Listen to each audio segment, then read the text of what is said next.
कहते हैं कि बिहार की राजनीति यहाँ के लिट्टी चोखे से भी ज्यादा चटपटी और गर्म है। ये वो धरती है जहाँ बुद्ध को ज्ञान मिला, जहाँ से सम्राट अशोक ने दुनिया को देखा और जहाँ से आजादी की लड़ाई की मशाल जली। सच तो ये है कि भारत को बनाने में अगर किसी एक राज्य का सबसे बड़ा योगदान है तो वो बिहार ही है। तो चलिए आज इसी बिहार की राजनीतिक यात्रा की कहानी को परत दर परत समझते हैं। ये लाइन सिर्फ एक कहावत नहीं है, ये एक सच्चाई है, एक हकीकत। बिहार के बिना भारत का इतिहास अधूरा है। यहाँ के लोग देश के सबसे मेहनती लोगों में गिने जाते हैं और उनके इसी मेहनत और लगन ने देश के विकास की नींव रखी है। आज हम बिहार की इस राजनीतिक सफर को 5 हिस्सों में देखेंगे। कहानी शुरू होगी इसके सुनहरे अतीत से और फिर हम देखेंगे शिकायतों का दौर। उसके बाद बात होगी एक ऐसी आजादी की जिसमें कुछ खामियां थीं, फिर गठबंधन सरकारों की उथल-पुथल, जेपी की संपूर्ण क्रांति और आखिर में लालू यादव का उदय। तो चलिए इस कहानी में और गहराई से उतरते हैं। हम अपनी यात्रा शुरू करेंगे बिहार के उस सुनहरे दौर से और देखेंगे कि कैसे एक शक्तिशाली साम्राज्य का केंद्र शोषण और दुख का शिकार बन गया। एक समय था जब पाटलिपुत्र मतलब आज का पटना मौर्य और गुप्त जैसे महान साम्राज्यों की राजधानी हुआ करता था।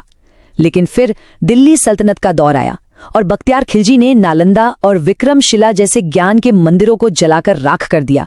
और फिर साल आया 1764 और हुई बक्सर की लड़ाई। ये वो निर्णायक मोड़ था जिसने न सिर्फ पूर्वी भारत पर अंग्रेजों के कंट्रोल की नींव रखी बल्कि पूरे भारत की गुलामी का रास्ता खोल दिया। अंग्रेजों ने भारत को लूटा यह हम सब जानते हैं, लेकिन बिहार में इस लूट ने सारी हदें पार कर दी थीं। यहाँ की उपजाऊ जमीन पर किसानों से जबरदस्ती नील की खेती करवाई गई, जिससे किसान दिन ब दिन गरीब होते चले गए। ये वो दौर था जिसने बिहार के संसाधनों को निचोड़ना शुरू कर दिया और यहीं से बिहार के डीएनए में शिकायत और विद्रोह का वो बीज बोया गया जो आगे चलकर आजादी की लड़ाई में एक ज्वाला बनकर धधका। अब कहानी में आगे बढ़ते हैं। आजादी के बाद के दौर में यहाँ कुछ ऐसी पॉलिसीज बनाई गई जिनके इरादे तो शायद अच्छे थे, लेकिन उनका असर बिहार की अर्थव्यवस्था के लिए बहुत ही विनाशकारी साबित हुआ। आजादी के बाद बिहार के पहले मुख्यमंत्री बने श्री कृष्ण सिन्हा। उनकी सरकार का सबसे बड़ा मकसद था जमींदारी प्रथा को खत्म करना। ये एक ऐसी व्यवस्था थी जिसमें जमीन कुछ गिने चुने जमींदारों के हाथ में थी और किसान बेचारे सिर्फ मजदूर बनकर रह गए थे। इसके लिए बिहार लैंड रिफॉर्म एक्ट लाया गया और आप सोचिए ये कानून इतना जरूरी था कि इसे बचाने के लिए हमारे देश के संविधान में पहला संशोधन करना पड़ा। लेकिन अब बात करते हैं उस एक पॉलिसी की जिसे कई लोग बिहार की बदहाली का सबसे बड़ा कारण मानते हैं। ये थी 1952 की फ्रेट इक्वलाइजेशन पॉलिसी। इस कानून का सीधा सा मतलब था कि आप फैक्ट्री भारत में कहीं भी लगाइए, कच्चा माल आप तक एक ही दाम पर पहुंचेगा क्योंकि ट्रांसपोर्ट का जो भी खर्चा होगा वो सरकार देगी। इस पॉलिसी के लक्ष्य और इसके असर में जमीन आसमान का फर्क था। लक्ष्य था कि पूरे देश का एक बराबर विकास हो, लेकिन असल में हुआ क्या? बिहार जहां खनिजों का भंडार था उसका तो औद्योगिकीकरण ही रुक गया। सोचिए जब कच्चा माल लाने ले जाने का किराया सरकार दे रही है तो कोई अपनी फैक्ट्री बिहार में क्यों लगाएगा? सारी बड़ी कंपनियां और फैक्ट्रियां बंदरगाहों या बड़े बाजारों के पास चली गई और बिहार सिर्फ एक रॉ मटेरियल सप्लायर बनकर रह गया। ये क्लासिक केस स्टडी है कि कैसे कभी कभी अच्छे इरादों वाली नीतियां भी कितने विनाशकारी नतीजे दे सकती हैं। अब बात करते हैं उस दौर की जब बिहार की राजनीति में एक जबरदस्त भूचाल आ गया। ये वो समय था जब हिंदी बेल्ट में पहली बार अस्थिर गठबंधन सरकारों यानी कोएलिशन गवर्नमेंट का दौर शुरू हुआ। 1967 का चुनाव एक ऐतिहासिक मोड़ साबित हुआ। पहली बार आजादी के बाद पहली बार कांग्रेस पार्टी बहुमत हासिल नहीं कर पाई। इस मौके को देखकर जनसंघ से लेकर कम्युनिस्ट पार्टी तक सारी की सारी विपक्षी पार्टियां एक साथ आ गईं और बिहार की पहली गैर कांग्रेसी सरकार बना डाली। लेकिन ये गठबंधन, ये खिचड़ी सरकार सिर्फ 9 महीने ही चल पाई और इसके टूटने के बाद जो हुआ वो किसी पॉलिटिकल ड्रामा से कम नहीं था। जरा सोच कर देखें, बिहार ने सिर्फ 1 साल के अंदर 4 अलग अलग मुख्यमंत्री देखे। पहले महामाया प्रसाद सिन्हा, फिर आए सतीश प्रसाद सिंह सिर्फ 3 दिन के लिए, उनके बाद आए बीपी मंडल 50 दिनों के लिए और फिर भोला पासवान शास्त्री। ये राजनीतिक अस्थिरता का चरम था। इस उथल-पुथल के दौर ने बिहार की राजनीति में कुछ बहुत ही नेगेटिव चीजों को जन्म दिया। रिजॉर्ट पॉलिटिक्स, मतलब अपने विधायकों को खरीद फरोख्त से बचाने के लिए किसी रिजॉर्ट में बंद कर देना। बूथ कैप्चरिंग, जहां बाहुबली गुंडों की मदद से पूरे के पूरे पोलिंग बूथ पर ही कब्जा कर लिया जाता था। और यहीं से राजनीति में मसल पावर और दल बदल का खेल एक नॉर्मल बात बन गई। अब चलते हैं कहानी के उस मोड़ पर जब पूरे देश का गुस्सा एक बड़े आंदोलन में बदल गया, और इस आंदोलन को लीड कर रहे थे एक महान स्वतंत्रता सेनानी जयप्रकाश नारायण, जिन्हें लोग प्यार से जेपी कहते थे। 1970 के दशक की शुरुआत में देश का माहौल बहुत ही खराब था।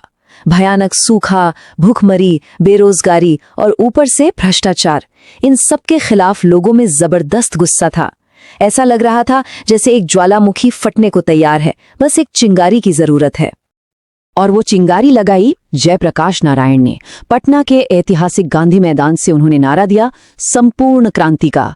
ये सिर्फ सरकार बदलने का आंदोलन नहीं था, ये पूरे सिस्टम को, पूरे समाज को बदलने की एक पुकार थी, जो बिहार से शुरू हुई और पूरे देश में आग की तरह फैल गई।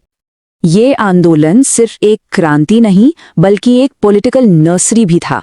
यहीं से बिहार की राजनीति को वो चेहरे मिले जो अगले कई दशकों तक इस पर राज करने वाले थे। लालू प्रसाद यादव, नीतीश कुमार, सुशील कुमार मोदी और रामविलास पासवान, इन सभी ने अपनी राजनीति का ककहरा इसी आंदोलन से सीखा था। आंदोलन इतना बड़ा हो गया कि इसे रोकने के लिए 25 जून 1975 को देश में इमरजेंसी लगा दी गई। जेपी समेत सभी बड़े नेताओं को जेल में डाल दिया गया।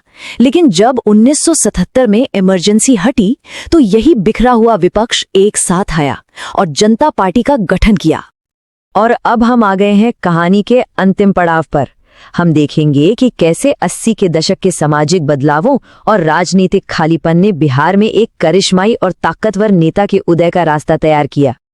1977 में जनता पार्टी की सरकार बनी और मुख्यमंत्री बने जननायक कर्पूरी ठाकुर। उन्होंने सरकारी नौकरियों में अन्य पिछड़ा वर्ग यानी ओबीसी के लिए आरक्षण लागू कर दिया। इस एक फैसले ने बिहार की राजनीति का डीएनए हमेशा के लिए बदल दिया और जाति आधारित समीकरणों को पॉलिटिक्स के सेंटर में ला खड़ा किया। और फिर आया साल 1989, एक भयानक साल।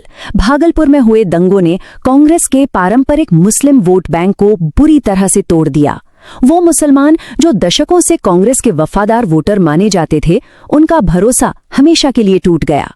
इस घटना ने एक बहुत बड़ा पॉलिटिकल वैक्यूम, एक खालीपन पैदा कर दिया। और इस खालीपन को भरा लालू प्रसाद यादव ने। उन्होंने एक ऐसा सामाजिक समीकरण बनाया जो आने वाले कई सालों तक बिहार की राजनीति पर हावी रहने वाला था। इसे कहते हैं MY समीकरण। M यानी मुसलमान और Y यानी यादव। लालू ने इन दोनों समुदायों को न्याय, सुरक्षा और सामाजिक सम्मान का भरोसा दिया। और इसका नतीजा 1990 के बिहार विधानसभा चुनावों में जनता दल ने 122 सीटें जीती और राज्य की सबसे बड़ी पार्टी बनकर उभरी।